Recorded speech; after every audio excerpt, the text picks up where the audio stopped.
Hello and welcome to another live stream. My name's Shane Olson, and this week we're going to change it up a little bit. We're going to be working on this Goblin D&D miniature for Ronin Arts Workshop. So I've been working on this already, and I decided to just stream. I'm still doing a bunch of details and stuff on it, so I thought it'd be kind of fun. Hey, what's up, Neil? So let's get to it. All right.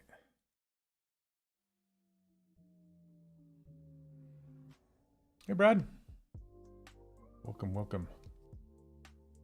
Let me know if the music's too loud or decent.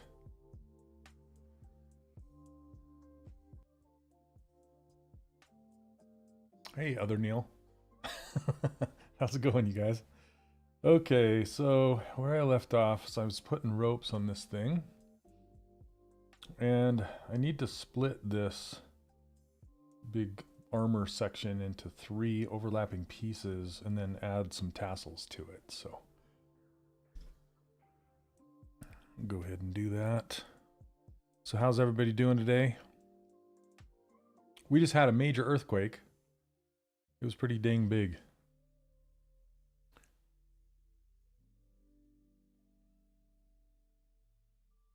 Let's see here. I have a single-sided. Let's hide that one. There we go. I saved this before I extruded it to get the triple pieces. Yeah, it was pretty freaky. I was like, holy cow. It made a plate fall over. Like a decoration thing. Okay, so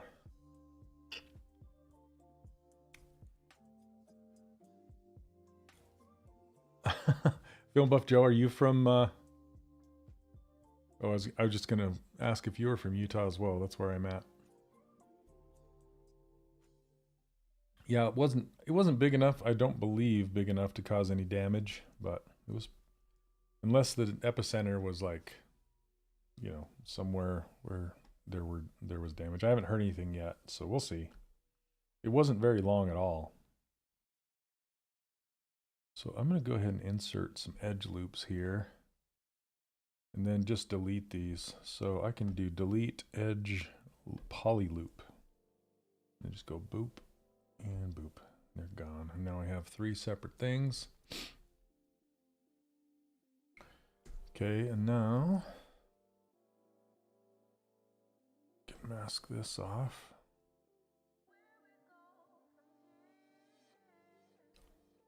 Just overlap that bit.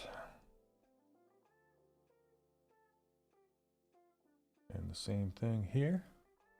I'm from Mexico. Go Cougars. Yeah, there you go. That's funny.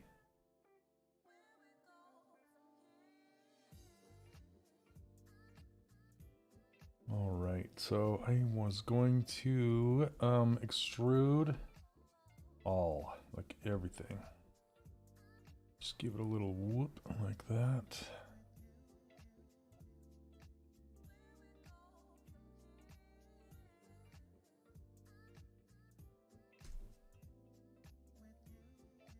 And then we got a crease. Let's do a group by normals. Crease polygroups at level 3. We can crank this up to like a 4. Now this guy is for, it's for a freelance gig that I'm doing with Hector Moran. It's a Ronin Arts Workshop. You can see the description down, or the links down in the description. Go check it out. It's for a Patreon. I've already done a couple goblins, and I have one more male to do. I think I want to overlap these even more.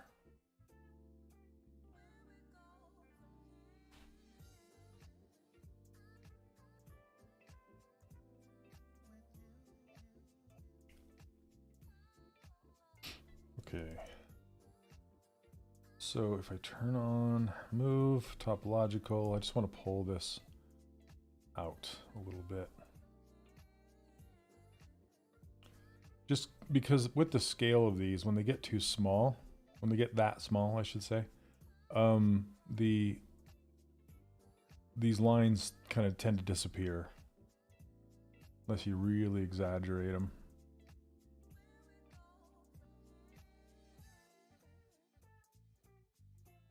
So how's everybody? What you guys working on this week? Anything good?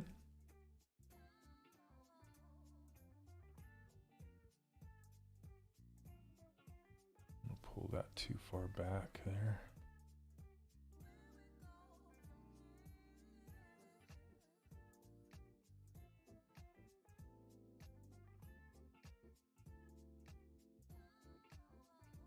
Okay, let's get the tassels up there. These ropes are kind of hanging up and above.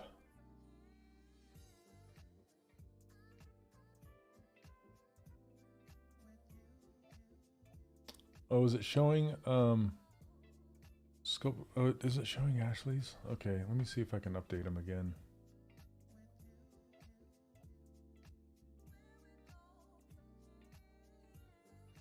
Come on, baby. Do your thing. Sometimes Restream doesn't like to pass it on. Is that better? Did it do the thing?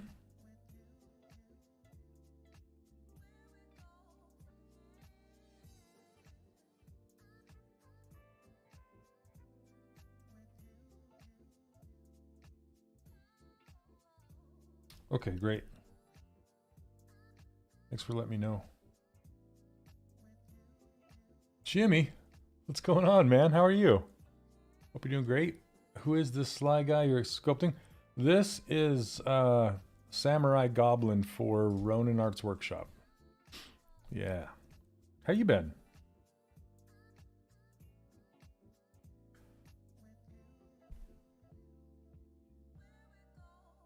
I just launched my first pre-order on a sculpture I've done, so I need to get busy this weekend and make things. Oh, nice.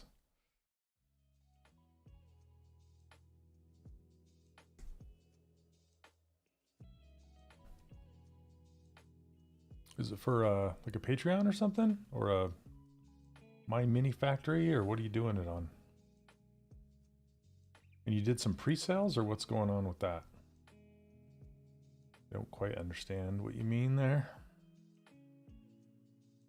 What's the intended size? Neil, these are like DnD minis. They're like tiny. So I don't even, like these are going to show up as little dots, you know? So I tried to make them a little bit bigger. Looks great fun. Yeah, there you go. Neil's sharing portfolio link to Jimmy's stuff. Great stuff.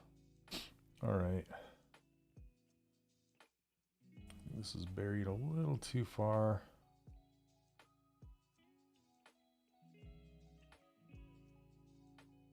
Hanging them down with the gravity.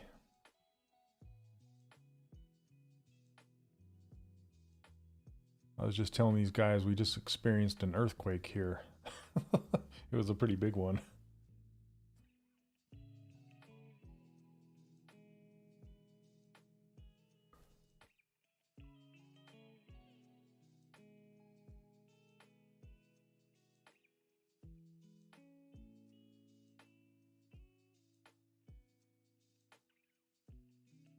Yeah, something like that.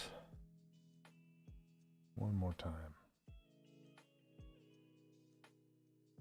You're going to get lost in the ropes.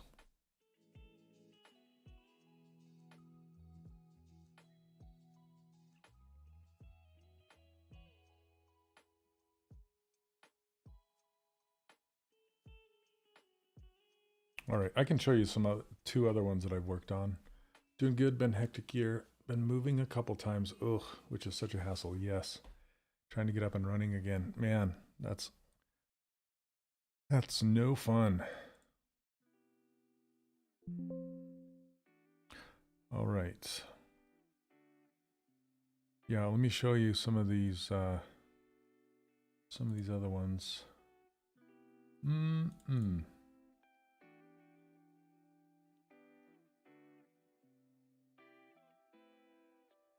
Yeah, I was under. I don't know the details, but I felt it for a bit. Yeah, here's a different one. Just on my own. Back through my site, I have completed a master and paint test. I'm going to sell 20 reproductions. It's of a totem of a character named Gold from Adventure Time. Okay, got it. Nice. That sounds fun. Yeah, so this is like a Ninja Goblin. And then we have this other one. Explodey Goblin. This one.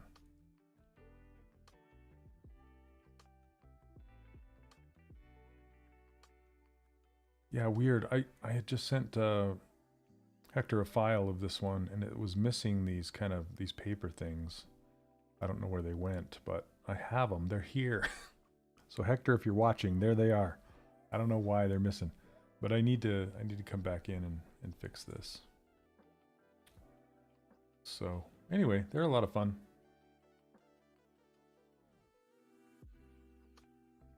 Yeah, thanks, man. Okay, let's go back to what we're working on. This guy.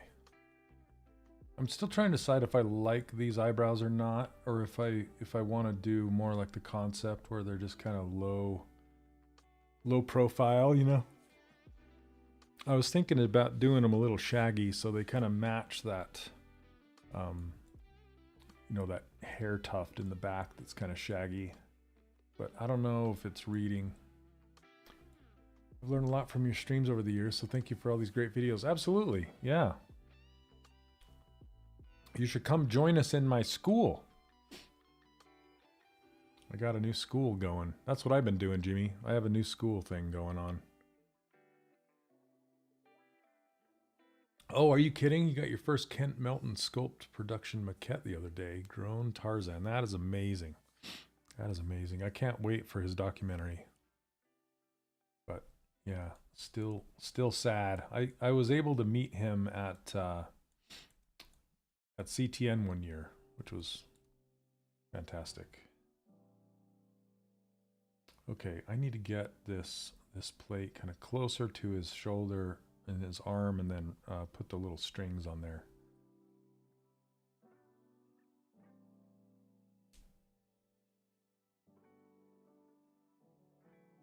Oh, you are signed up. Okay. Need to invest more time. Nice. What are you asking what about, Jimmy? About my school? Yeah, so if that's what you're asking about. I'm trying this thing called, it's a platform called SKOOL. It's called School. And it's just like, it's a membership. And it's, I just packed everything in there for a monthly cost just to see how it would do. So far, so good, but it would be nice if I had more people in there. So I'm trying to get more people in there.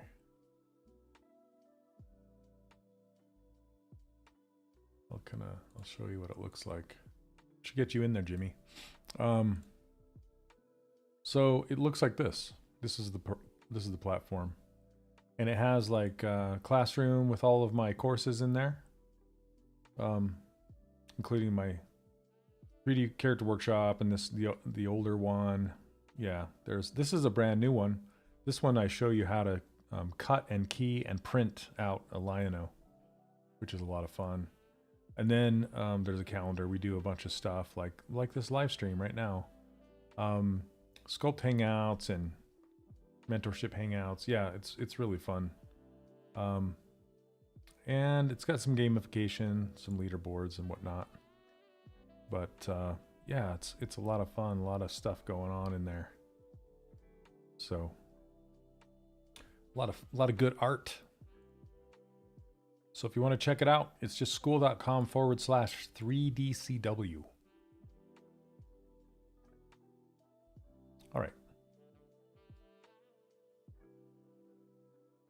Yeah, Jimmy, maybe message me. Remember the Lino one? I need to go through that one, get my 3D printer. Yeah, man, it's fun.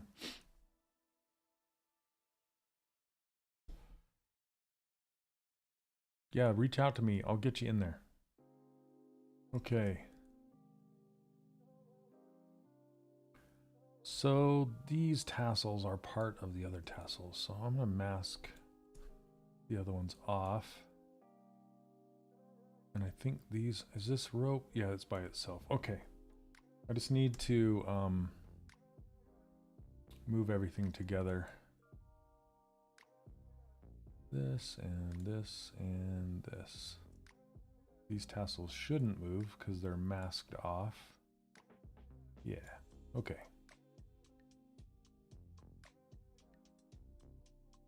Yeah, it's been a lot of fun. It's very active.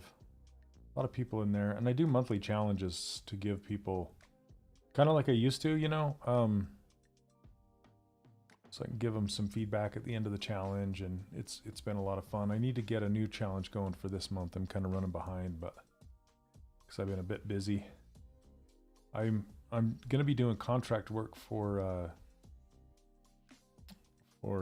Disney. So Disney consumer products soon.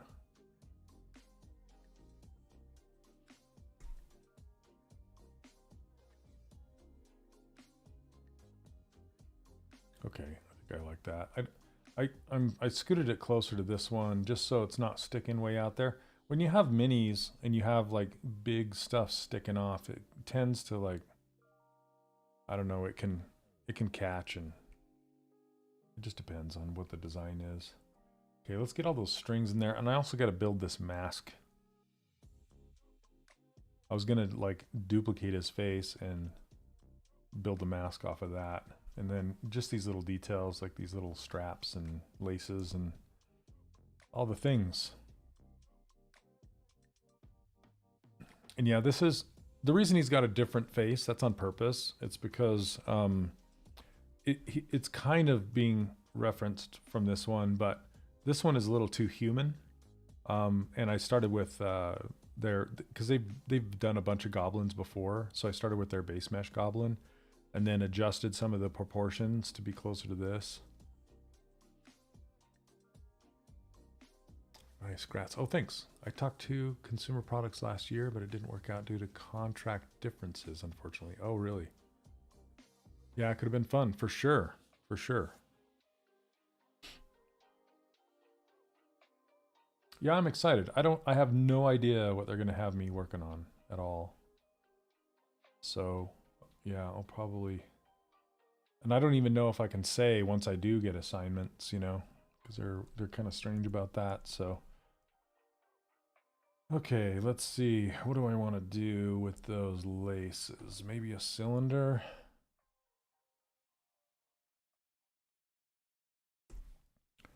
Let's go split unmask points.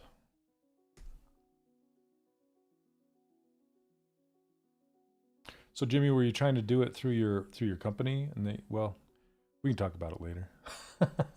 Sorry.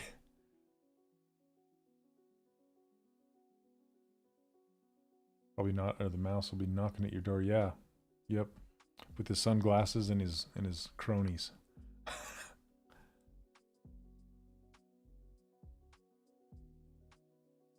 Speaking of which, I watched the new Muppet Show.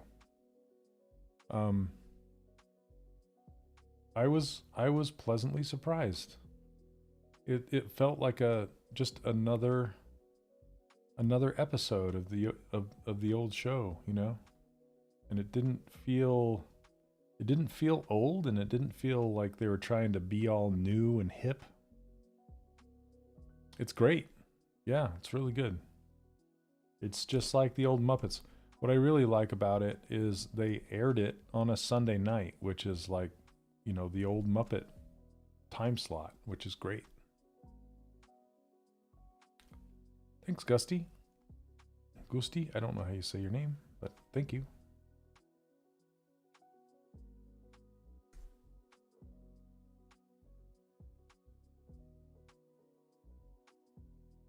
Now I can say I'm a Disney artist again instead of an ex-Disney artist. A has-been. Back to... It's like coming home. I'm going to kind of throw these... Whoops. Throw these off a little bit. Like, it's better if you add a little bit of chaos and not have them so straight, you know?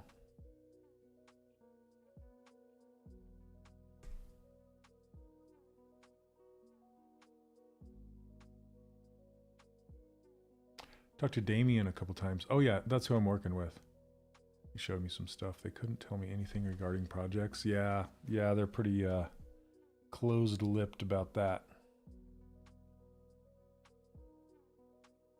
Apparently, I met him at the ZBrush Summit. I would probably remember if I saw his face, but I can't remember what he looks like.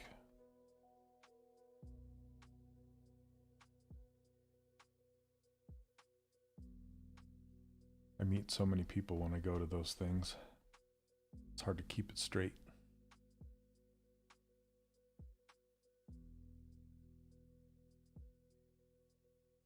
There we go. Okay. Now for this, let's put some strings on here.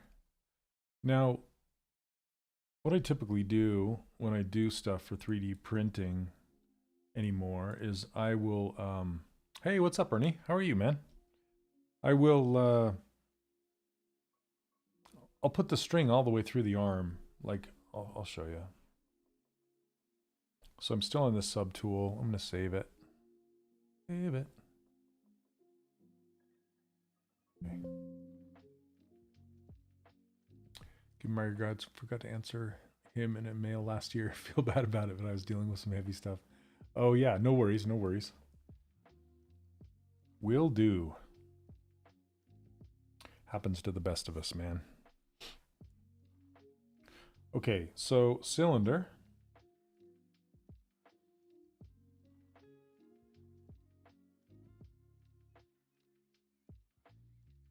Something like this. I'm going to turn off the dynamic subdivisions.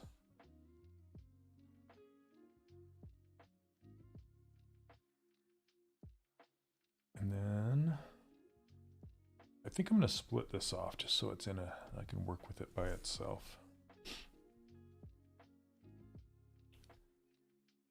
Good, just working and saw you streaming. This guy is sweet. Thanks so much. Thanks. Thanks, Steve C. too, as well. Yeah, it's not too often that I'm working on a character like in its semi-finished state and just kind of doing the little extra polish bits at the end. So I got permission from Hector to stream it. And if you want to join Ronin Arts Workshop Patreon, you can. The link's in the description. They do like monthly printable STLs and stuff. That's what this is going to be for.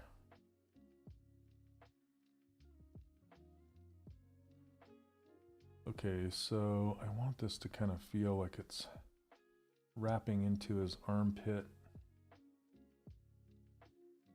Might have to tweak it a little bit here, not follow the concept 100%, because his armpit's way down here. Maybe I'll raise it up, I don't know.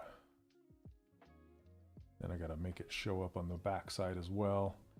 I'm gonna turn on transparent so we can see it. Okay. And then we're just going to kind of make it a little, just munge it around loosely.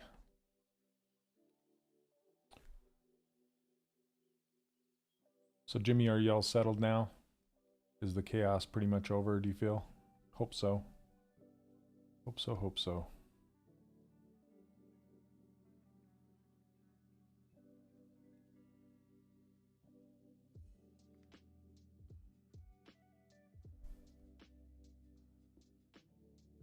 My chaos is mostly over for the most part. I mean, there's always chaos, but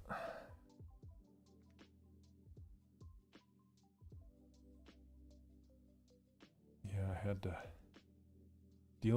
getting older, dealing with health issues and, you know, that fun stuff.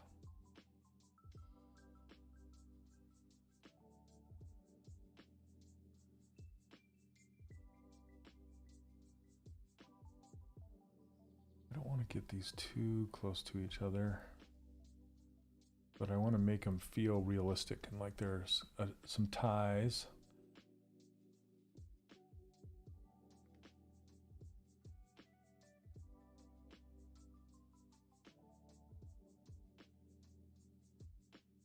Yeah, I think that'll work.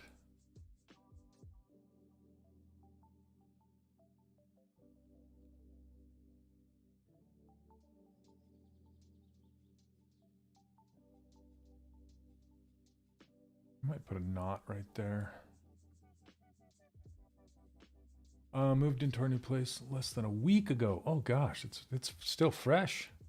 Still balancing work, kids, and practical stuff. Going to be fine, but it feels like balancing a knife.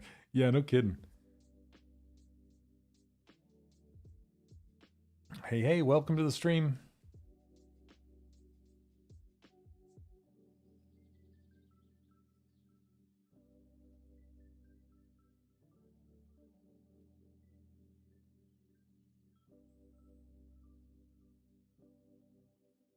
Okay, let me see. Why can't I find? There it is. Just want to grab that little point, pull it.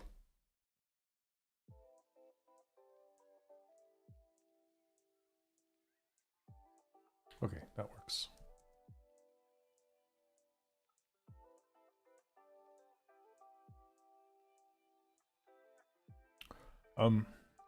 I've been telling everybody recently that my new favorite thing is printing on my FDM printer, which is a Bamboo Labs A1, and then painting those prints with acrylic markers. That's my new favorite thing. It's so cool. And I reached out to Polymaker because they have a filament called Cosplay. It's C-O-S-P-L-A, like P-L-A. But it was intended for cosplayers, you know, the people wearing costumes around like Comic-Cons and stuff like that. And so it's very durable, but it's sandable. That's the key. It's sandable. So you can sand down the layer lines. Killface boy. Hey man, how's it going, Ryan? Thanks, man. Yeah, I didn't really, I wish I had more to say about it, but if it looks good, it looks good, you know? Yeah, Jimmy, I thought you might. It goes on smooth, like way smoother than I thought it would. I thought you'd see like, you know, paint strokes or marker strokes or whatever. I mean, you kind of do, but not really. And yeah, the markers I use are really, they go down very flat, you know, really nice. Did you have any pics of that? Sounds right. I just got an A1 Mini. Yeah, so, well, I have the one that I did. I have two. I printed out Lion-O twice. When I say I did, I printed out the FDM one, and then my buddy Derek down the street, he printed one in resin. And of course the resin is better, but at the same time, the FDM is surprisingly not bad. It falls in the not bad category. And yeah, I was showing it off last week. I kind of don't dare stand up because it's in the middle of winter in Utah and the static electricity in the air is just like, if I move, I short out my monitor and all sorts of stuff. So I got to be careful. So 1 second, I'll go grab it. I'll try not to zap myself.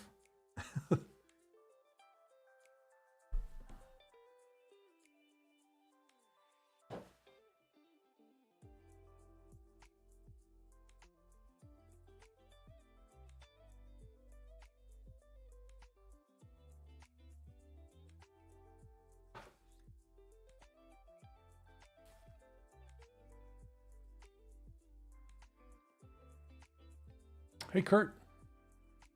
Been doing something, still distracted by a lot of things, keeping me away more than I wanted, but we'll come back stronger in the workshop soon. Awesome. Good to hear it. Yeah, people take breaks and come back all the time. It's great.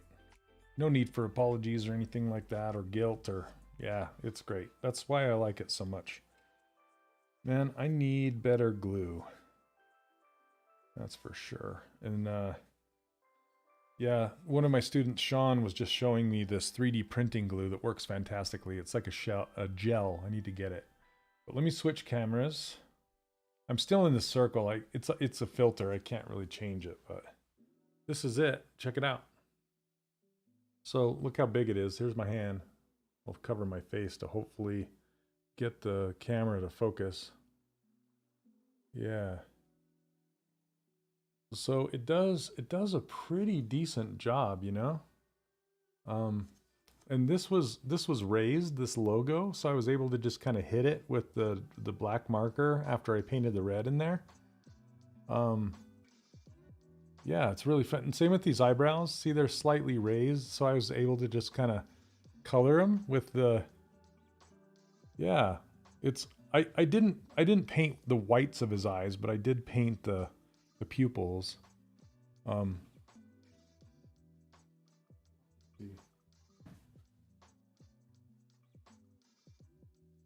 this one I'm working on right now, this Wolverine body. I cut him up during one of my live streams. I haven't done his face yet, but you can see here. Let's see this side. That's kind of, and that's just on filament. That's pretty good, right? Like, it's not too bad. Gets a little shiny right in there. That's why I'm looking forward to that that Polymaker stuff. Okay, back to this. Yeah, it's so fun. I spoiled it for myself. I can't unsee it. Nice. Have you used enamel fill paint before? Can be great for clean insets. I haven't, Ernie. I'll have to check it out. Pretty solid. Yeah, I mean, like I said, it's not resin, but man, they've come a long ways. It's getting closer and closer all the time. So Bamboo Labs, the software, has this really interesting layer line. I want to call it a tool that will allow you to kind of adjust the circular spherical surface where it would typically make all these weird layer lines, you know, like you would see them really stand out, and you can adjust it so it makes it smoother, and it's very nice. And especially if it's going to be sandable, then I can just hit it with a light sandpaper and just give it some tooth and then color it, you know. That'd be awesome. And what's the other cool things about it, it's very low toxicity where resin is high, right? And it's cheap. Like, the printers are fairly cheap, and then the filament is like 15 to 25 bucks a roll. And that means that, like, this big Lion-O that I printed out, he was like 80 cents worth, you know. He was pretty cheap, maybe as high as $2. But that's so cheap. Compared to resin, that guy would probably cost like $80 in resin, you know. So yeah, you don't have to wear a hazmat suit to use it. And it's also durable. So resin, if you drop it, it'll shatter most of the time. With this, you'll drop it and it would most likely bounce around. It might crack, but most likely it'll bounce around and not have any damage.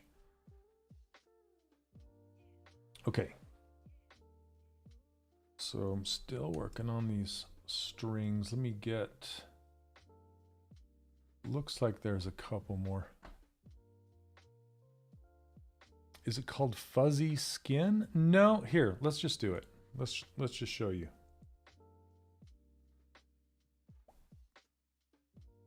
Bamboo. I know this is a Maxon channel, but this is part of it. This is part of the workflow, right? So it might take a minute to load.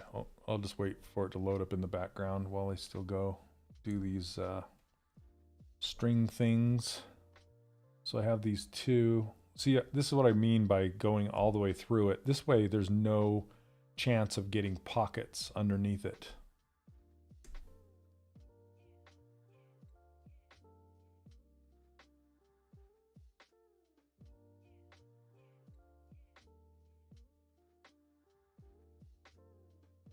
Ernie, did you hit Lightbox this year?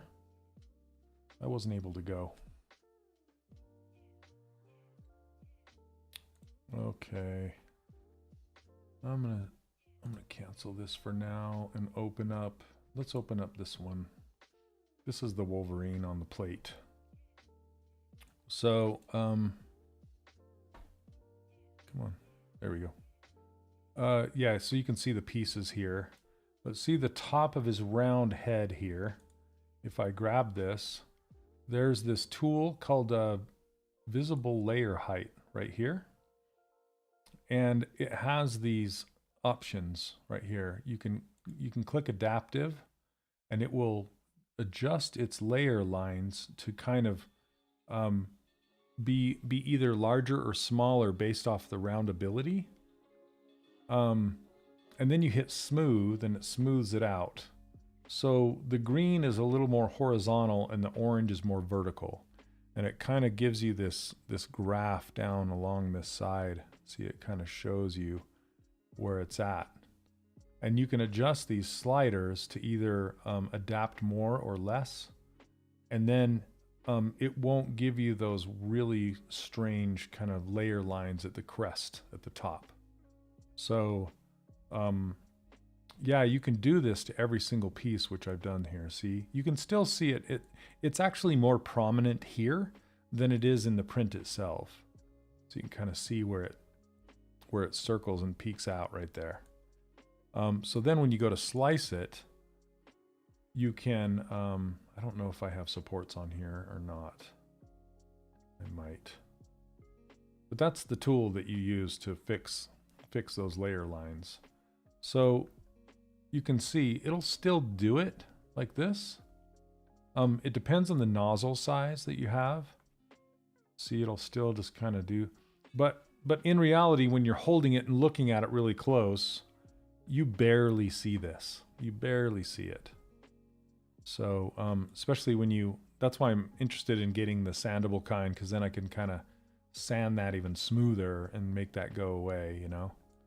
But like I said, you can hardly even see these little spool areas right there. You can see it more when it's flat like this because it makes more space in between. It looks like an elevation map to me. Anyway, hopefully that makes sense, but that's the tool.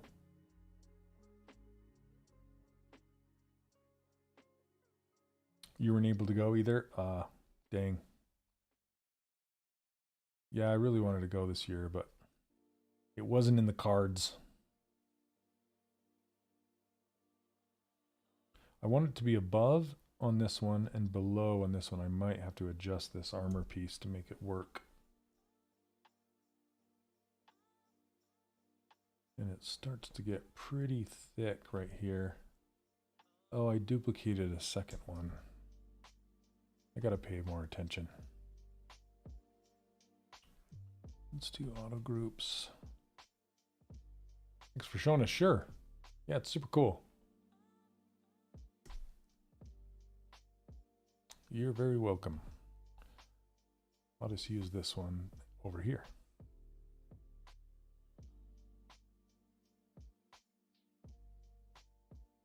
Need to get some sleep here. When you stream it again, every Thursday at 45 minutes ago for 2 hours. Thanks for stopping by. It's good to see you again, even virtually. Take care.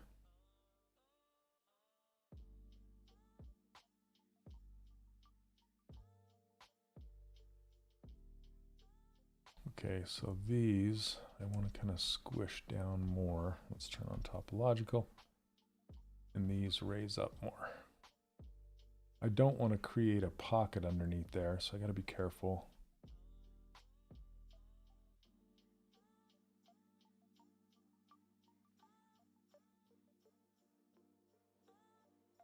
All right, man. Take care. We'll see ya.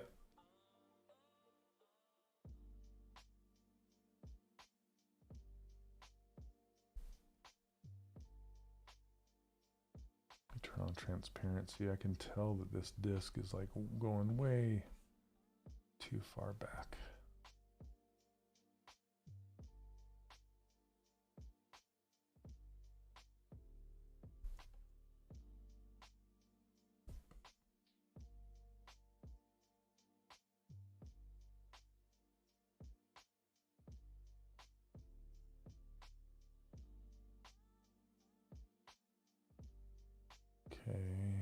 that's all right. Even though it's, I don't want a gap underneath it here.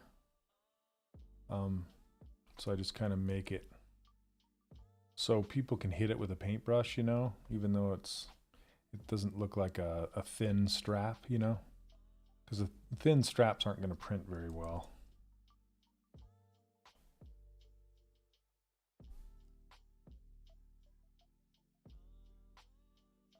I want it to curl down into the surface there, kind of make it bend.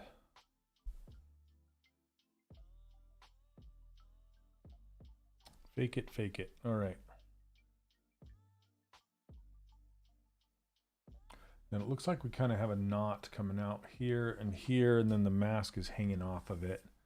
So I'm going to go ahead and make that mask now. I'll save it. And then we're going to take his face. Right. I have a duplicate of it already right here.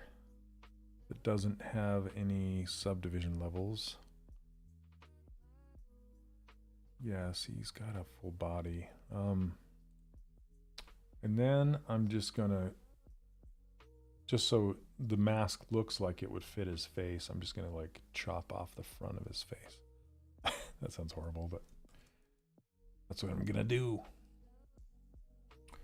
Okay, so let's get this lasso. How far under the chin does it go? Maybe I'm just looking for one of these edge loops. Goes up. It's gonna cut across the bridge of his nose. Maybe here. Yeah, that'll work. And then maybe kind of closer actually. If you look at the side of the mouth and the chin, it goes all the way up to like here. Yeah, I think that'll work. And then you can just do auto groups. Oh, it must be connected somewhere. Why didn't it auto group?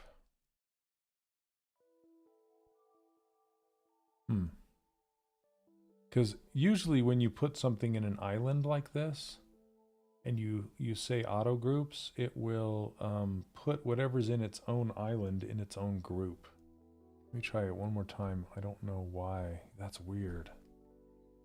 Okay, well, we're just going to manually hide these other polys and see what it does.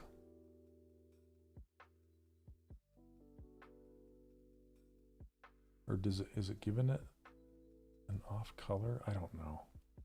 Okay, I'm going to go delete hidden and then try and do the auto groups. There it goes. Okay, that's what I was after. I wanted this mask section to be its own polygroups, so then I could isolate it and say delete hidden, and now it's just this mask thing.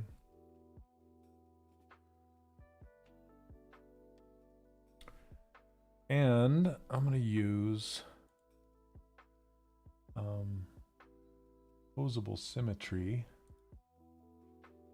if I can. There we go. Okay. I just had to recalculate it there. That's so I can, because I need to adjust this so he's got a smile, right?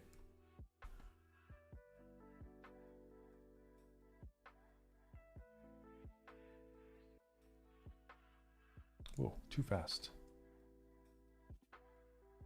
Just want to smooth his mouth, kind of open a little bit. And what I'm looking at this mask right here. That's what I'm after. So I got to open up his mouth to let the teeth show. Let's turn on topological, range 3 maybe. So I can pull the upper lip away from the lower lip. He does have a mouth cavity in there.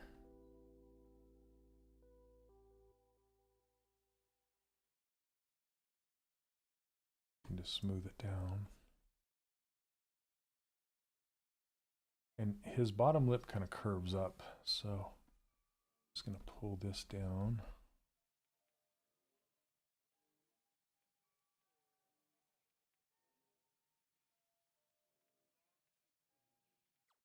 Just trying to get that mouth shape.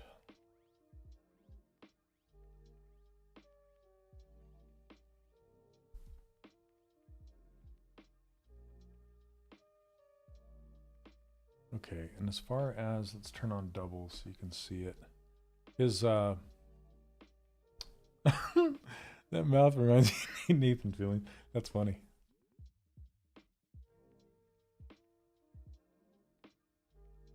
I never watched that that Castle show, but I used to watch Firefly all the time.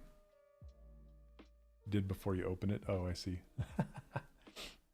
Is it Castles? Is that the name of the show?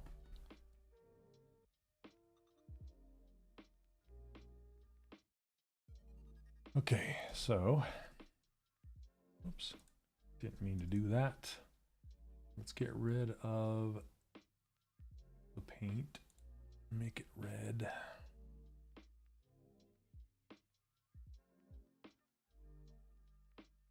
Looks like it was a little asymmetrical before.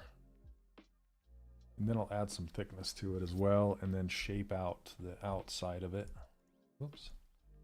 To be a little more squarish.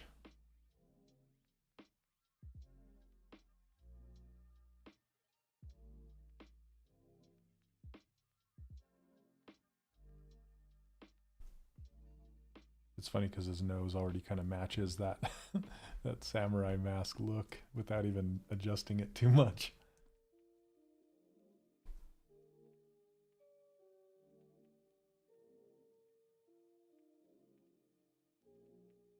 And let's get inflate and just kind of inflate this right here.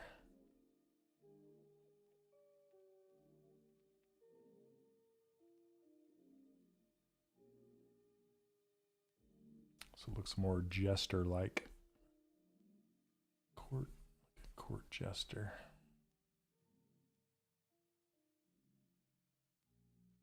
Fatten up that upper lip a little bit.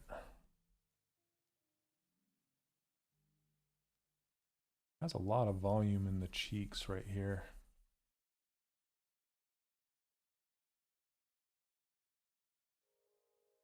Okay, let's get those teeth in there. That's going to be the thing that really makes it look like a mask, I think. I like it, so I'm going to save it. And drink my coffee for a minute.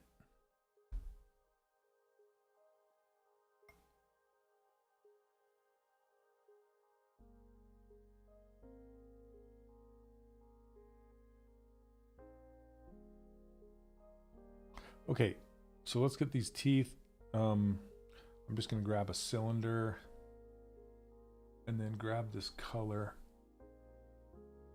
and try and insert it into the middle here as best as I can. Whoop, is it going to crash? It's acting like it's going to crash. Yep, good thing I saved it right before I did that, right? Holy cow. I must have felt it.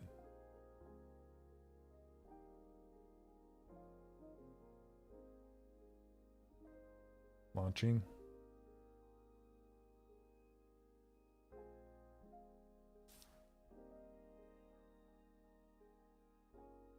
Come on, ZBrush. Come on back.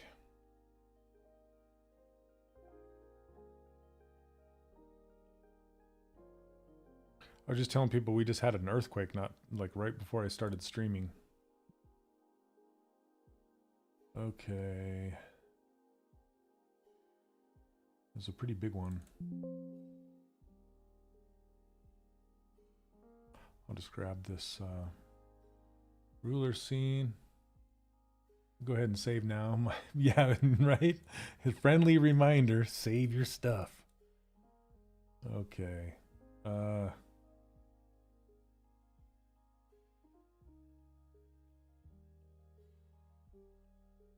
Change the background. Load up the image. Come on.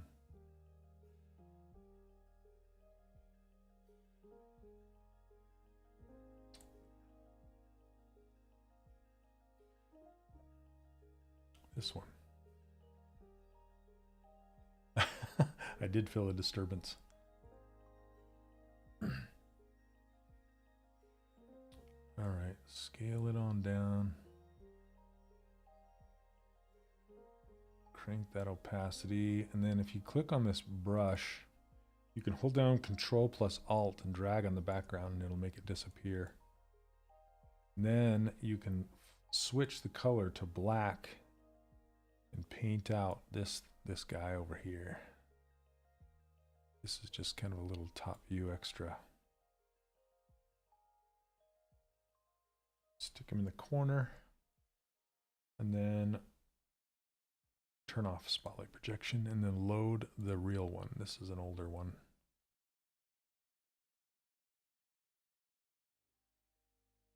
Okay. There we go. Look at his mask on there. That's funny.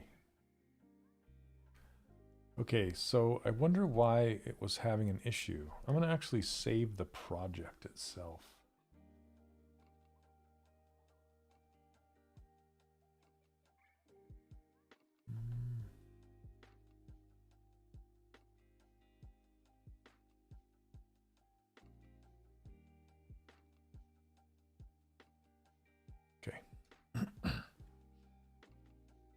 Back to our regularly scheduled program. And now it's saving this. Okay. There we go. So I think we're selected.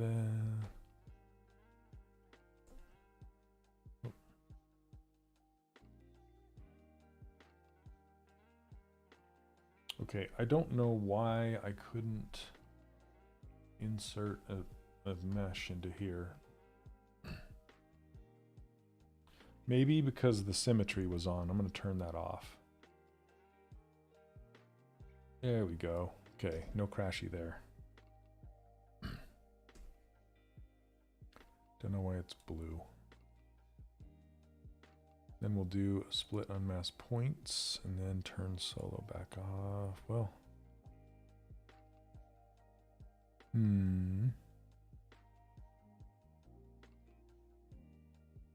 Let's pull it forward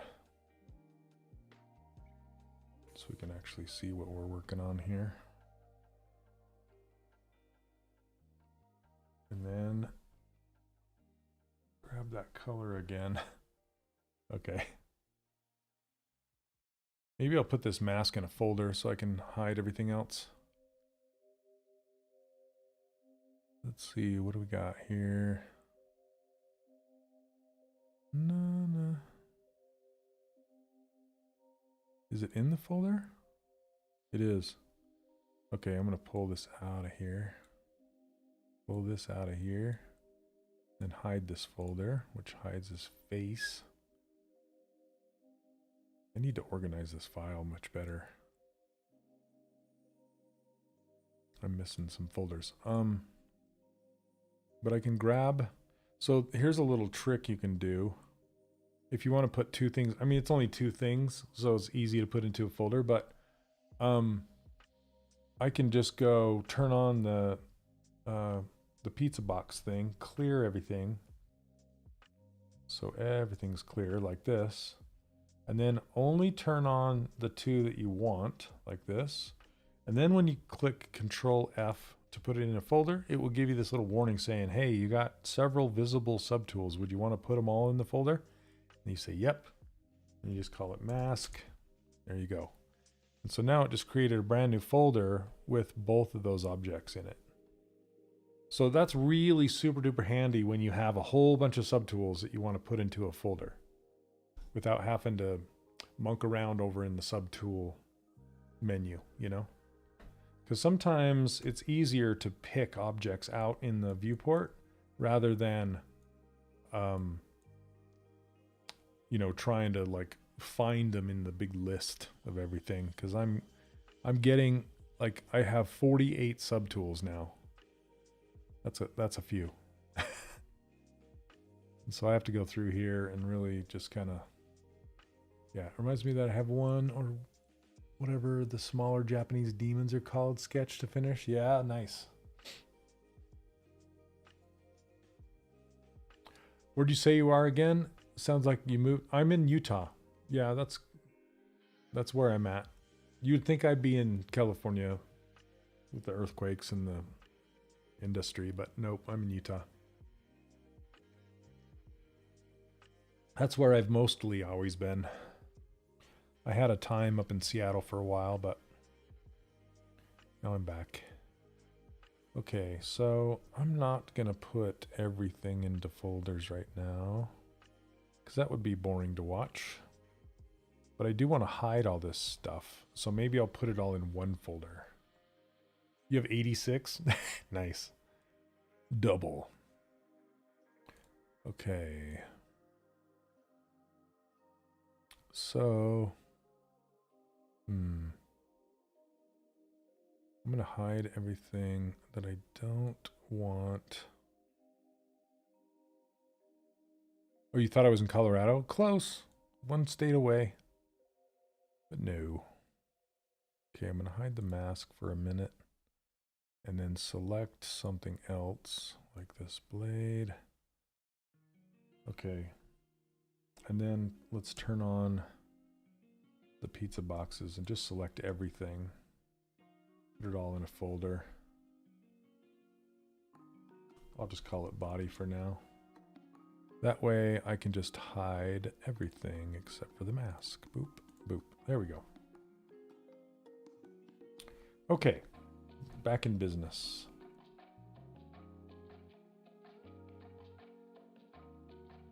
Now we can just work on a couple subtools without distracting us too much.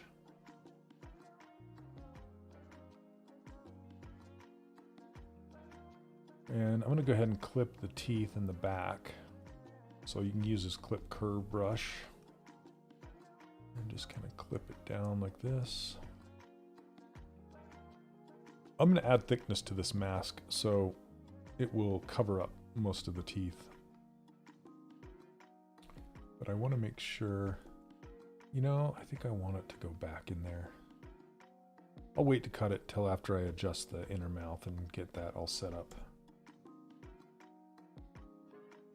Whoops. I let go of control and it started making a whole bunch of teeth. That's what it does now. All right, looks like the bottom teeth are wider than the top teeth.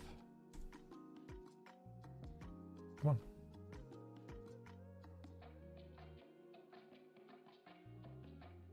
Okay. And then we got the fangs.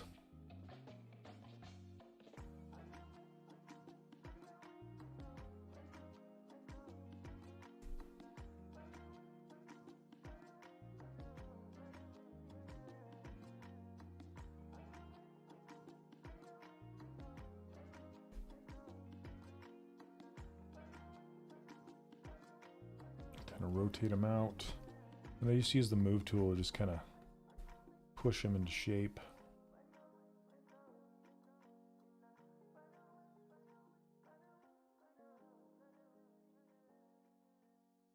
Just kind of tuck them. I want them to be up underneath there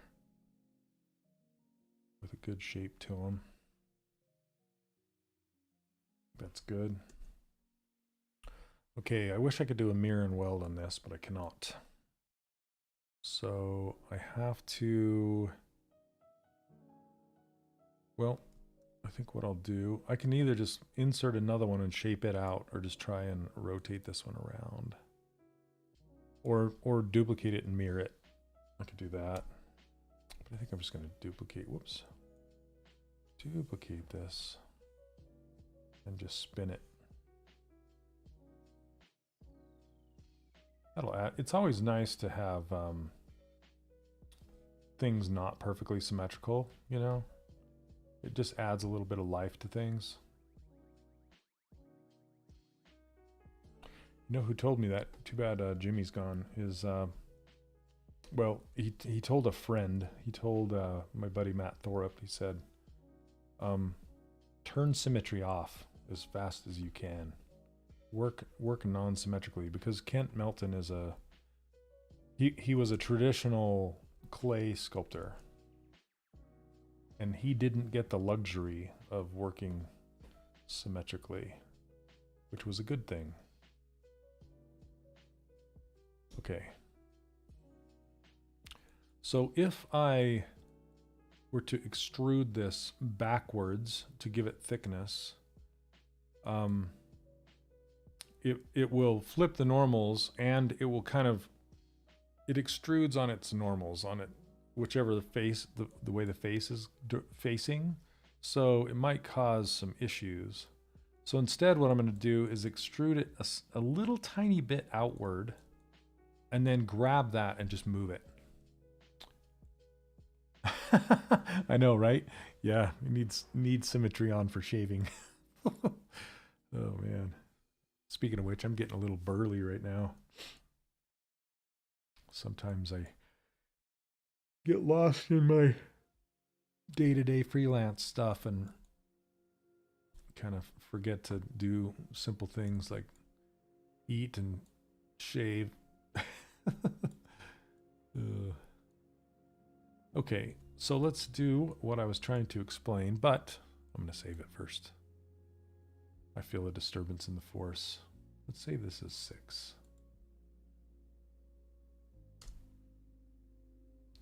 Okay. Now we'll get this Z-modeler brush. Extrude. I want to do polygroup all.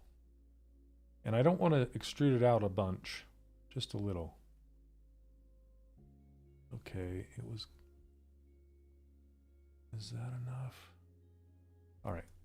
So now I can mask this front face off and align the camera and then pull the whole thing forward like this. Actually, I want to move the back, not the front. The front is where I want it. The back is what I want to move. So I'm going to move it kind of up like this and just move this whole thing back and then scale it in. So I can center this gizmo in the middle of everything and then kind of scale it down on itself. And I can also smooth a lot of this out. This is the back of the mask, so I don't need all this detail. I can just relax it out.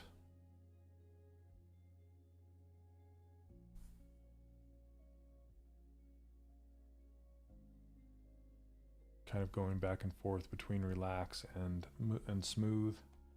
It looks like this is kind of smoothing past. So let's pull this out again.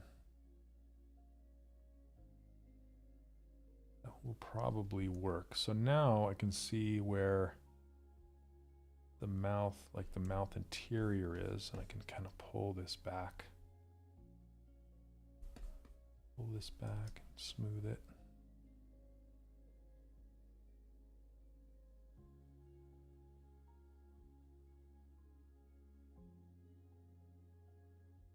Again, this is the back of the mask, so you can't see any of it from the front. It's just giving it thickness, and it'll also give me I'm trying to avoid resin pockets.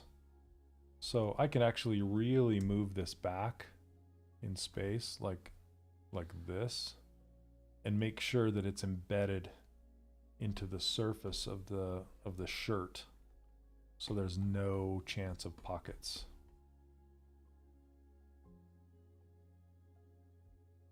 And it doesn't matter if it looks kind of janky, because it'll be embedded. So I just got to be careful. There we go.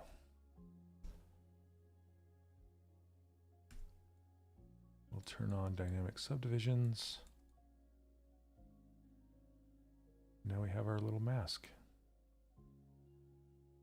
And then if we unhide everything, let's see how we did.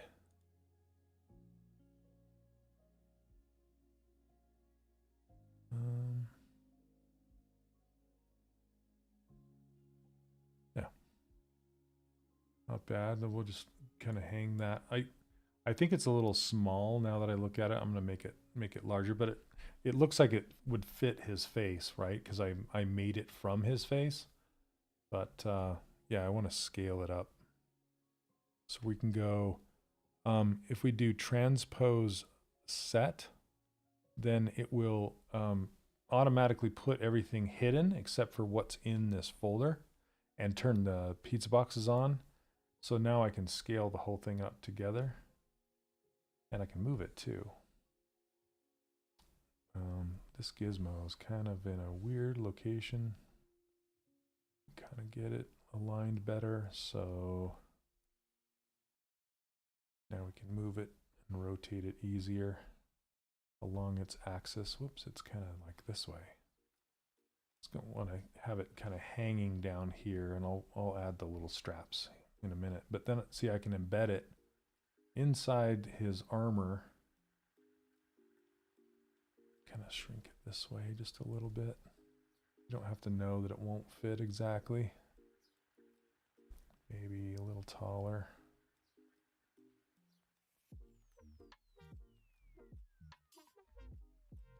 This is funky music, huh? Okay, I don't want this interpenetration stuff happening too much. So I'm going to adjust for that. It doesn't, yeah. And I'll probably pull this around so we don't get as much of that overlapping business. Did you use frame mesh to do the ropes on the edge of the armor pieces? I did, But I used frame mesh, but I did, I used creasing on some of them and then polygroups on others.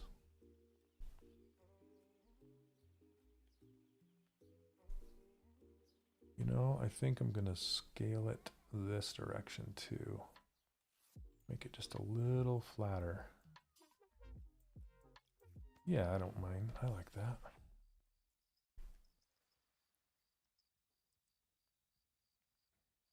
Okay, I think I might make these straps on this one a little thicker.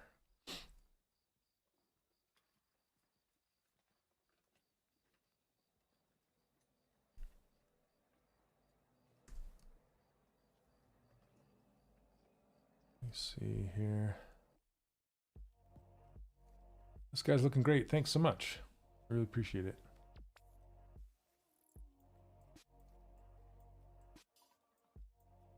Yeah, I'm trying. The goal is to make him fun to paint, right? So I'm trying to add all the extra little bits in there. I'll add these. They're kind of hard to see, but there's these little rivets on the chest plate, and then I want to add some battle damage. It does? Awesome. Thanks. A lot more complex than the Pokemon I've been posting in school. Oh, was that yours? Okay.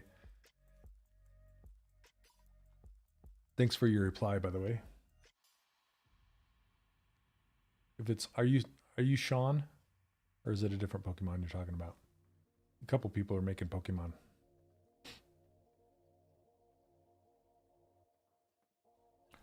Okay. I forget the names of everybody when they're using nicknames.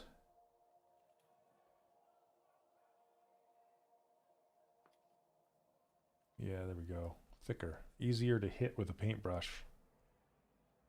Because he's going to be like this big. You know, a lot of this stuff's going to go away, but it looks good in render. And there's some of the things that'll still stand out, like these tassels. I'm trying to make them big enough that they'll work, you know. Dalton. Oh, you did this. Okay, got it. The toe dial yesterday. Ah, those. Okay. Because Sean was doing that snake. I don't think it's a Pokemon though. I think it's yeah, from a different game, but kind of Pokemon-ish looking.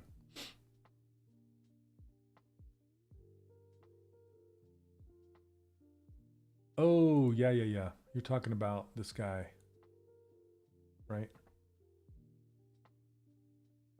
Okay, cool. Very good. All right. I'll spare you the critiques live. So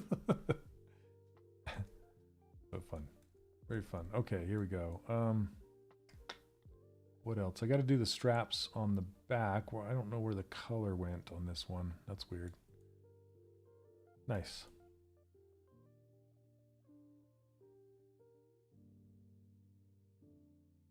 Come on. Save it. Save to Maloo. All right.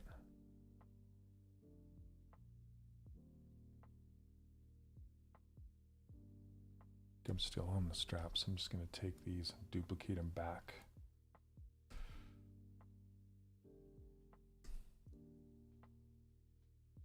Whoops. Okay.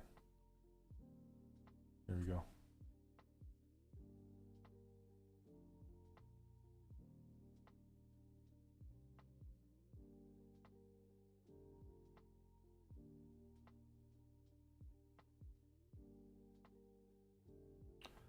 All right.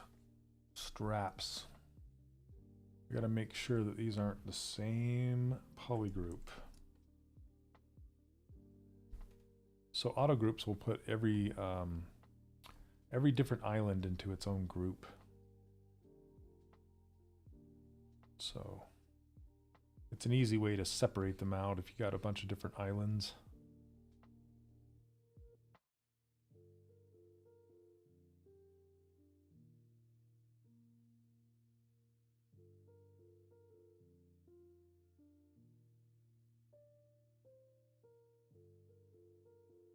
Okay, and then we'll do this one.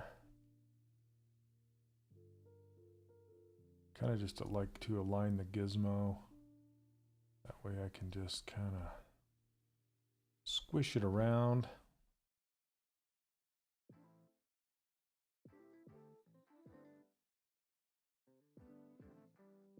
Yeah, it doesn't really look too much like a strap from the side. So I try to get it as low as I possibly can while still, you know, having space underneath there, or not having space under there. Because you don't, if you have a gap between there, there's a good chance it either won't print or it'll get, you know, you'll introduce resin pockets and stuff. So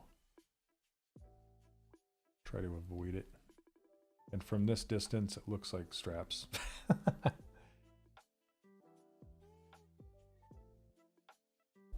think I might turn this one a little bit more. There we go. I'm going to take one of these tassels.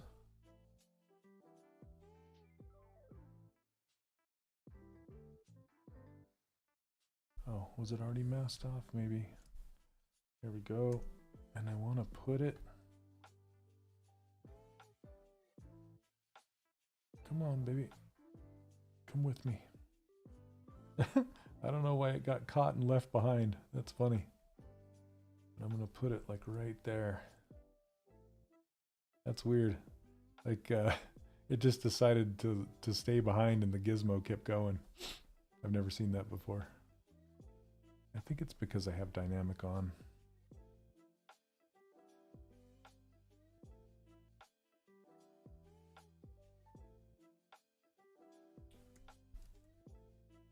I think I'm going to just turn it and push it right up against this mask.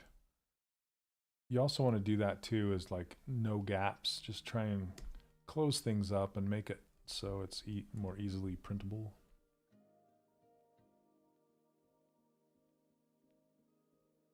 Okay.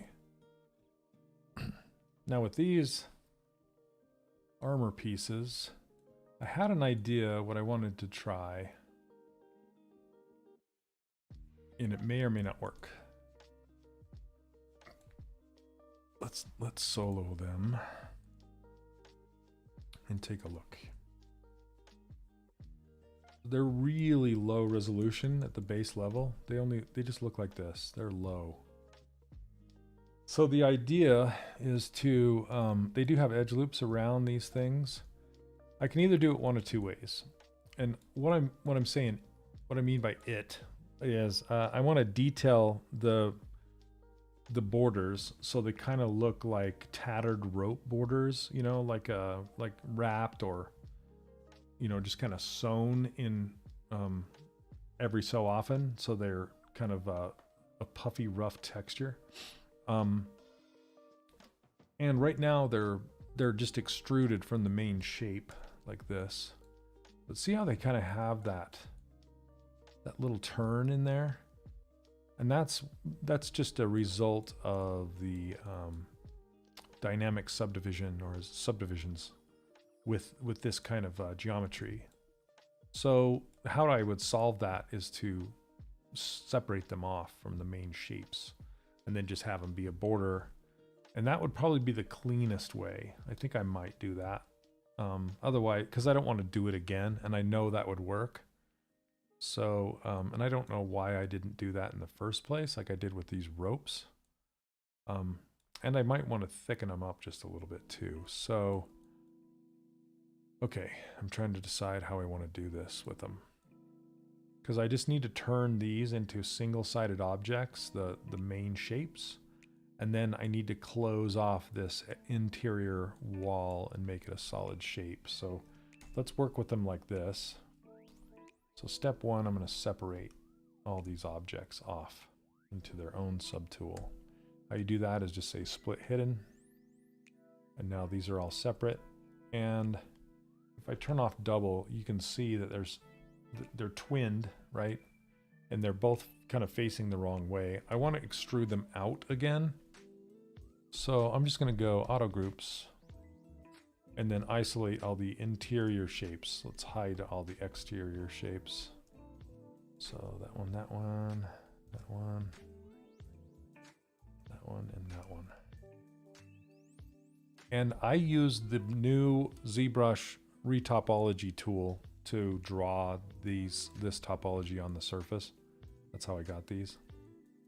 I'm going to go ahead and, while I have these here, I'm just going to take the Z modeler brush and add some edge loops just to make them not so low. More evenly spread quads, so when I subdivide them, they just look better.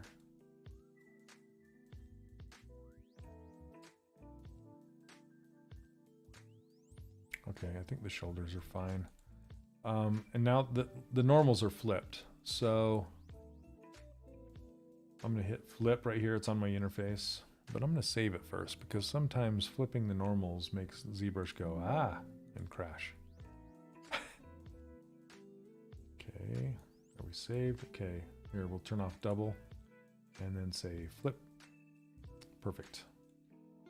And then we can, I'm going to do Z modeler brush and do extrude poly group, but I'm going to do all polygons, not just the poly groups, because I want to extrude everything.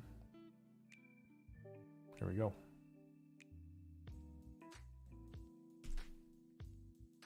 And I can crease poly groups. Crease poly groups. That'll kind of give me a sharper edge to run those rope borders around.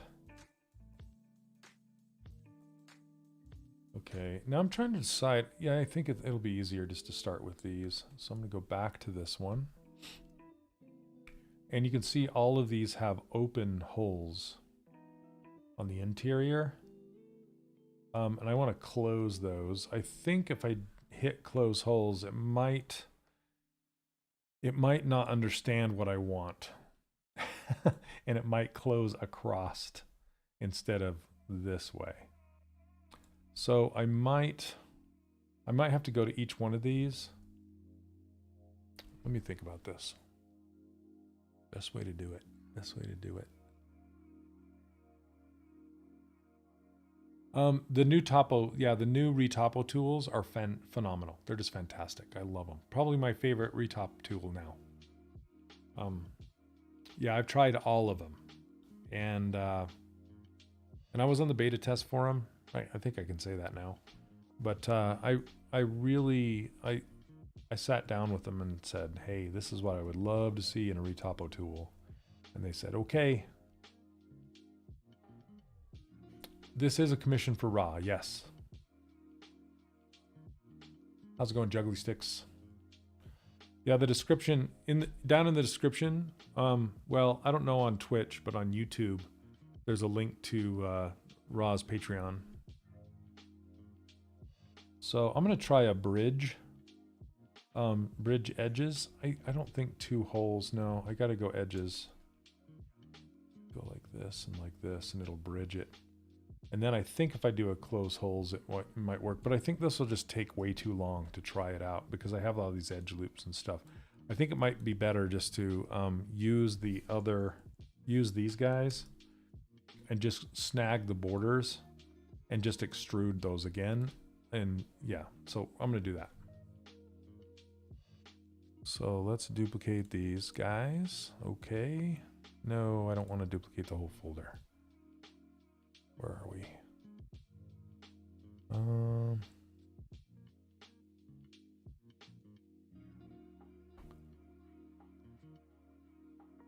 Let me see where. There it is. Okay, I'm going to pull it on out of this folder. Right there. And then duplicate it. Duplicate. Okay, and now this is isolated, and I'm just gonna I just want these orange borders so I can hide all the interior bits. Let's turn on double so I can see both sides.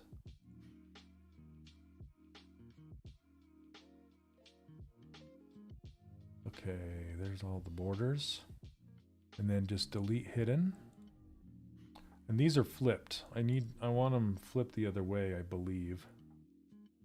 Turn off two-sided or double-sided because they're facing the wrong way. What I need to see what happens when I extrude everything. Okay, I think it righted itself when I did that, which was good. Was good. Now if I uncrease everything, it should make the round guys. Okay. So if I hide these, yeah, now I just need to adjust everything and inflate stuff, and yeah, because it looks like everything shrinks slightly from doing all that. See, here's this is the retop pieces. You guys want to see those? They looked like this. So I made all these single-sided panels, even for the boots and everything. And then, yeah, that was pretty fast and easy to do with those. Didn't know you were open for commission work, but yeah, familiar with Hector. Nice. Well, I'm kind of not. My slate's full again. I just got some contract work from Disney Consumer Products, so I'll be working with them. I don't know how long. And then I'm still going to be doing some stuff for Hector here and there. Yeah, I really, really love Hector's work, especially his pinup stuff. So good. So yeah, total honor to be doing stuff for him. Let's see here. So I'm hiding this. Back to these two things. Okay, I'm gonna put this in a folder called body armor, and then put these in here as well. Okay, and now I can turn solo off and then hide everything that's not that body armor. Doop, doop, doop. There we go. And then with these panels, I kind of want to, yeah, we'll turn on dynamic subdivisions, but I want to turn the creases down to like a 2, so they're nice and soft. And then I want to increase, like just inflate everything on its normals. And then grab these guys. Do the same thing, increase along their normals, and just make that border really nice and thick.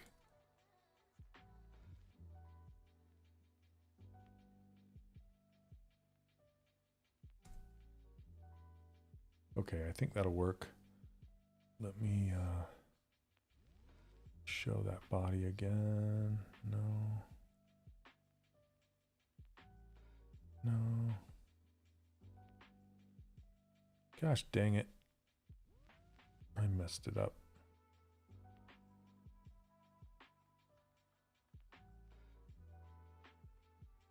Yeah. I don't know what I unhid. All this junk. Okay.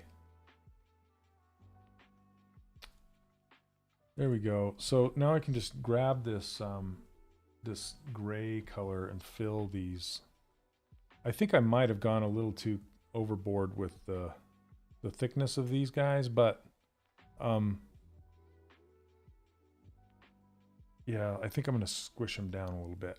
So let me do, maybe not inflate them so much. Oop. I don't know why this is silver back here. That's weird. Okay, let's grab this color, fill it. There we go. When you sculpt, you start with a T-pose and pose it later, or start with pose and then they gave you not for animation. Yeah, so this is for a DnD minifig. So those little tiny little minifigures that you play D&D with. And recently I've been just sculpting in pose. Yeah, it just, and then building the armor on top of the pose itself. But sometimes I'll start with a T-pose and then pose it. It just depends on the character. It depends on how detailed it is. Depends on how symmetrical it is.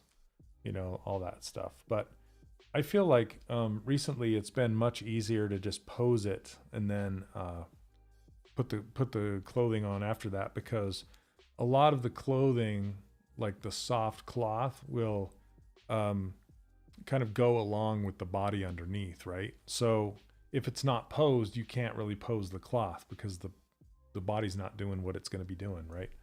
So yeah, so I tend to pose it and then dress it. Okay, and that's what I did with, I've been doing some other toys too, some other freelance work, and I can show it to you.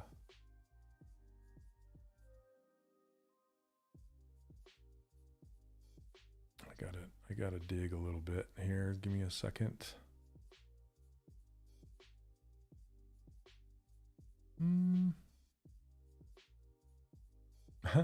Yeah, here's a picture with me with two of the statues I've done recently.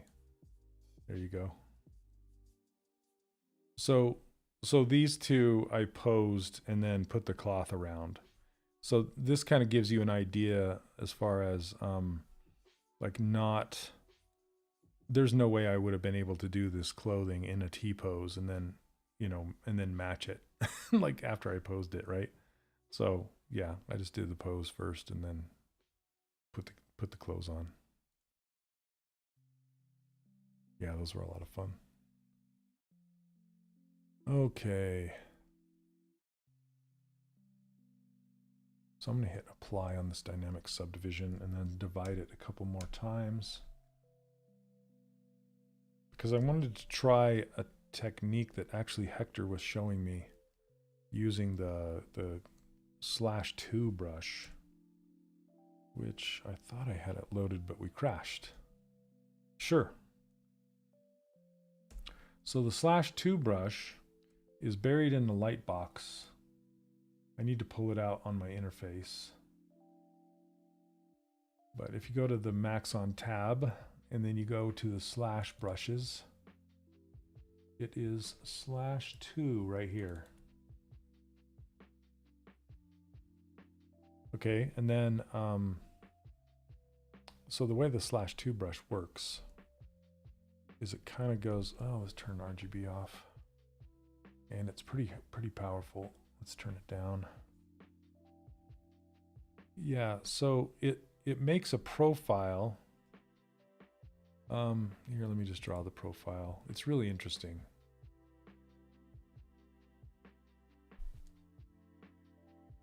Come on. it makes a profile like this. And so when you, it depends on which direction you draw it. So it'll either make it, so if this is the sculpt, it'll make it like this. Or if you go the opposite way, it'll go like this. And it'll give you this like lifted edge that's really nice. And it's it does a pretty good job at blending before and after and from side to side as well. So what you can do is you can really like fake straps. Whoops. So like if I draw it this direction, you'll see it lifts up that side. Come on, save. My work computer is getting a bit bogged on this project, so I'm gonna have to go. I hope we catch up. All right, well, thanks for swinging by. And if I go down, it puts it on that side. Yeah, it's really nice. Again, shout out to Hector for showing me that. That's super dope. But yeah, if you go slow, even with low intensity, it really works fast. So I can just kind of go like this. And then, you know, it looks like it's wrapped, you know. It's just a super fast way of adding some interest along that edge. I think I'm going to aim my camera better to do it though. Stealing that one, right? It's so good. See, look at that. It looks like I just took a cylinder and stuck it in there, right?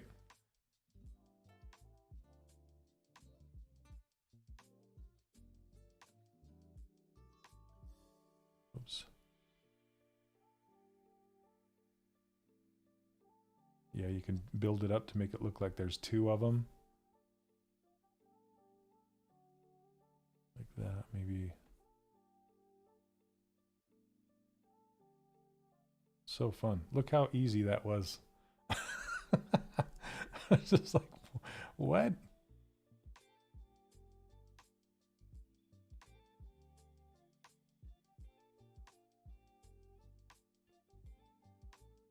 I got to remember which way goes which way. Even do like a bunch of them. But just put on some good music and chill out and make straps.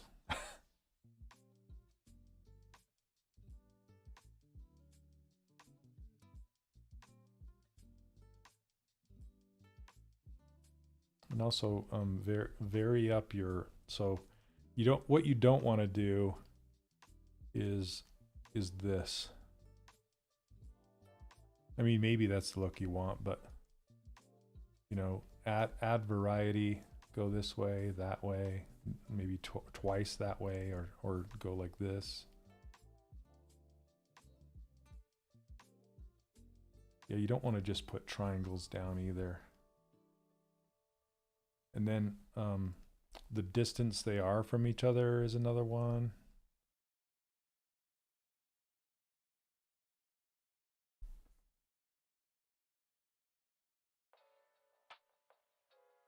Yeah, I say that's looking pretty good, right? It looks like a wrapped edge. Okay. It just takes a minute, some patience. It's like doing retopology or UVs or something, you know? It's just something you got to do. So like I said, put on some good music. Let me shut this down. Hold on a second. Sorry. There. All right.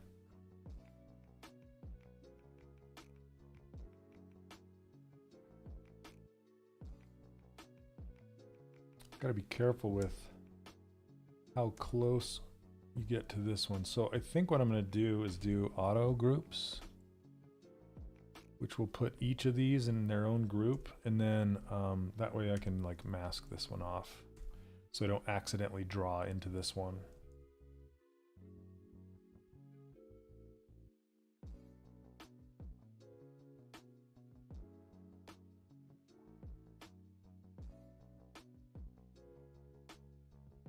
Lovely.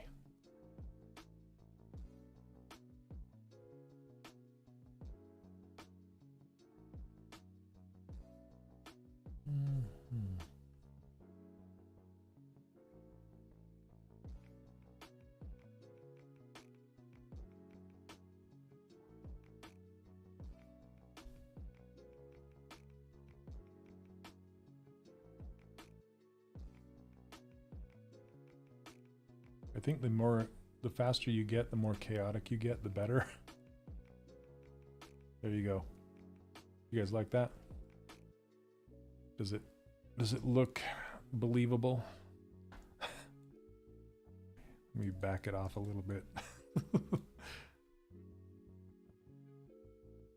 61 people watching today. Hello, everybody. Welcome. If you don't know who I am, my name's Shane Olson, and I stream on here every Thursday at noon Pacific time. Typically, or usually, I'm making like busts and things like that. But this week, I thought I'd switch it up. I'm doing some freelance work for Ronin Arts Workshop. I'm doing some sculpting on a mini.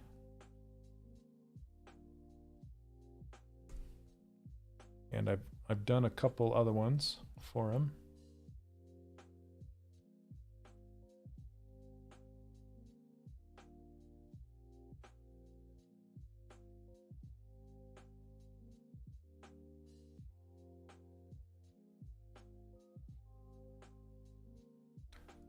It's a good idea to do a blockout pose before putting clothing on. I struggled with asymmetrical sculpts because I wanted to have symmetry before posing. Yeah. I was just flicking through one of the illustrated Terry Pratchett Discworld books. Oh man, yeah. There's so many cool characters I could add to my list of things to try to sculpt. Yeah, that's classic.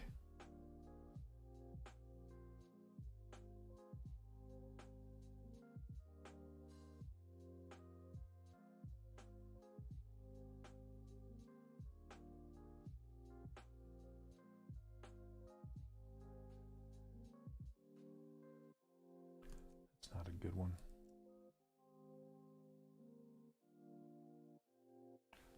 Turn this up just a little bit. How small is the mini going to be? How do you gauge how small the details will read at scale while you're working? That's a super good question.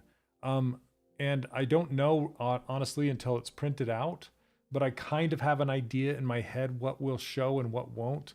This likely will be like just a muddled little mess along the edge of these armors, but there's also it also needs to be rendered for promotional material, and you'll see it in the renders, but maybe not printed in the miniatures.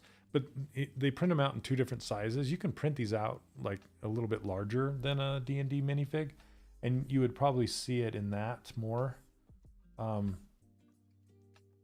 Yeah. That's a good question.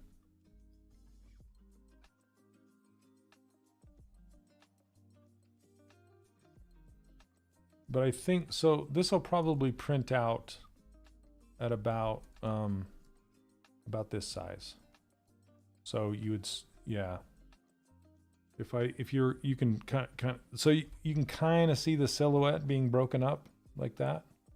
So I think it's worth it to do, especially for the, the renders.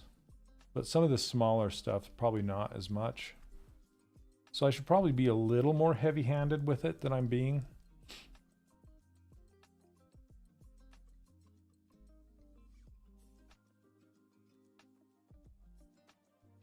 Oh, once again, I need to mask this off.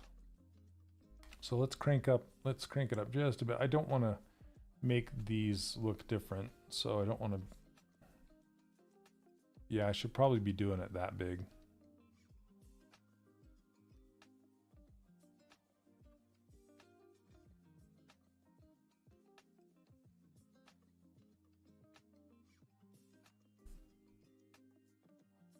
I don't want to accidentally like draw through the back either, because that's a thing.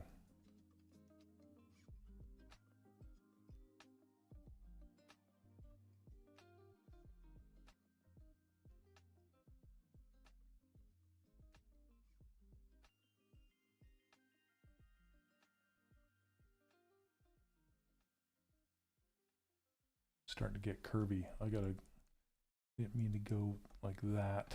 I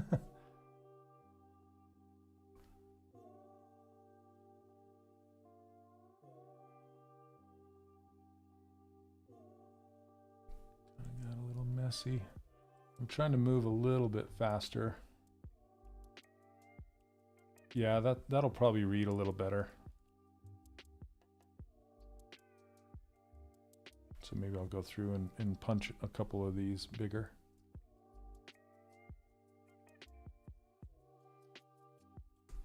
But you never really know till you print it out, right? So you try and be big and bold with your details. There's also a contrast brush that you can kind of run over things that will push the valleys down in and bring the peaks out more, so it will give you a bit bigger contrast. You don't want to do that if you don't have to, but you can also put stuff in a layer, and then you can duplicate that layer, and it will double everything, like the thickness of everything that's in that layer.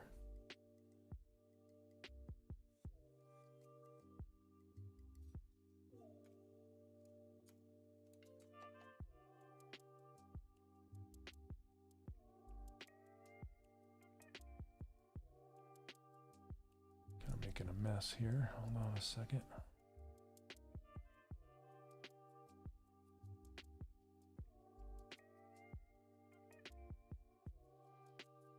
It's hard to be chaotic. Like, as humans, we want it to be nice and perfect.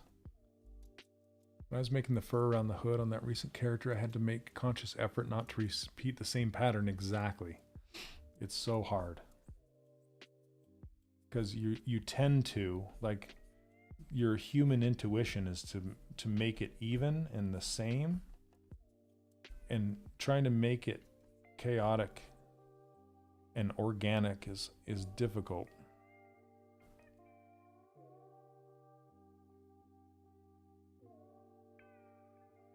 There, I think those are looking a little better. I guess I should have started on the back and worked my way to the front, since these will be seen the most, but that's all right. The shoulders will be seen pretty well.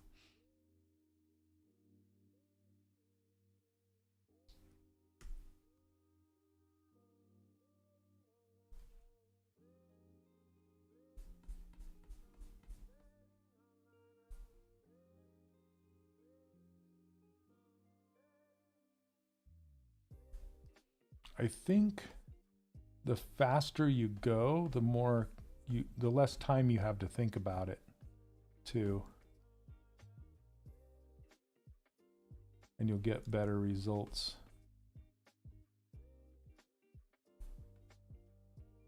Because, you know, going fast will just naturally create chaotic patterns. But you will kind of mess up more like that. You'll accidentally draw over your lines, but I think it's good.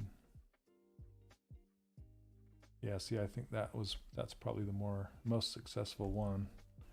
Kind of fun to do.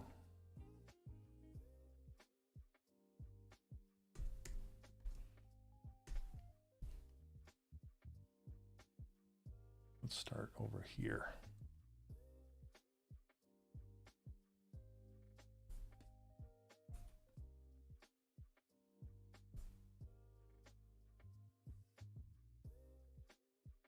You have to, it's based off the camera, so you got to kind of be careful where your camera is looking as well. That's why I'm constantly like rotating my camera to be looking down at where I want to draw the most. And rotating it like this because I have one good arc in my hand and I'm right-handed, so like opposite arcs are a little bit difficult for me to draw.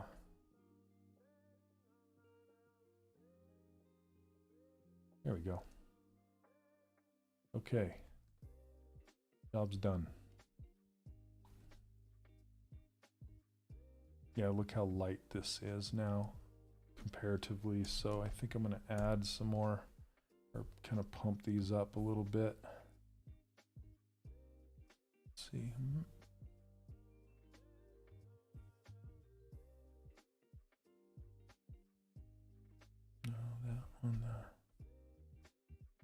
keep forgetting which direction does what.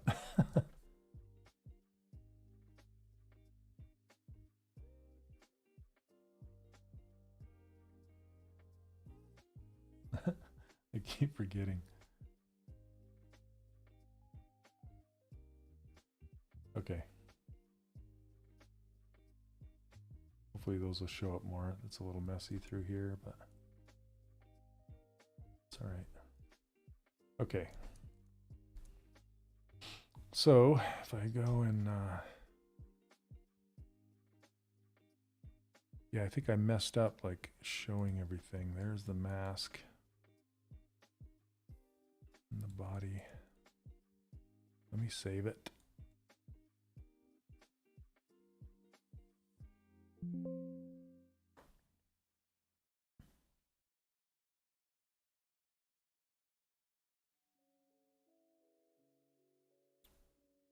Okay, this is, oh yeah, there we go. There's the rest of him. I don't know where his hair went. I gotta go find his hair. Although I kind of like him bald on the bottom. And maybe I'll paint on his skull so it's like a fade like this rather than hair, but we'll see. See what Hector has to say about it. All right, guys, I think that's where I'm going to stop today. I still need to add some battle damage and stuff, but, oh, and the soles of his feet are hidden too. I got to find those. I have them all. I just need to show them. All right. But you guys, that is it for the most part. Yeah, thanks so much for watching. Thanks for hanging out with me today. I appreciate it. It's kind of fun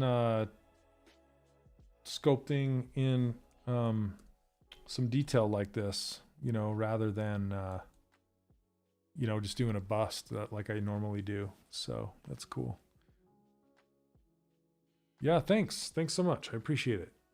Yeah. So again, this is part of Ronin Arts Workshop, their Patreon. You can sign up and get these STLs that you can print and paint yourself every month. And then if you want to learn how to do this stuff in depth, like how to sculpt characters like this in depth, you can check out my school. It's a monthly membership, and I have lots and lots of courses there. Tons and tons of value for not so much money. You can check it out. There's lots of people in there hanging out, giving feedback, and I go live twice a week, every week, and we have monthly challenges and stuff like that. So if you want to get better, come hang out with us. All right, everybody, thanks again for hanging out with me. I really appreciate it. Have a wonderful week, and we'll see you all next Thursday. Till then, happy sculpting. We'll see you guys. See ya.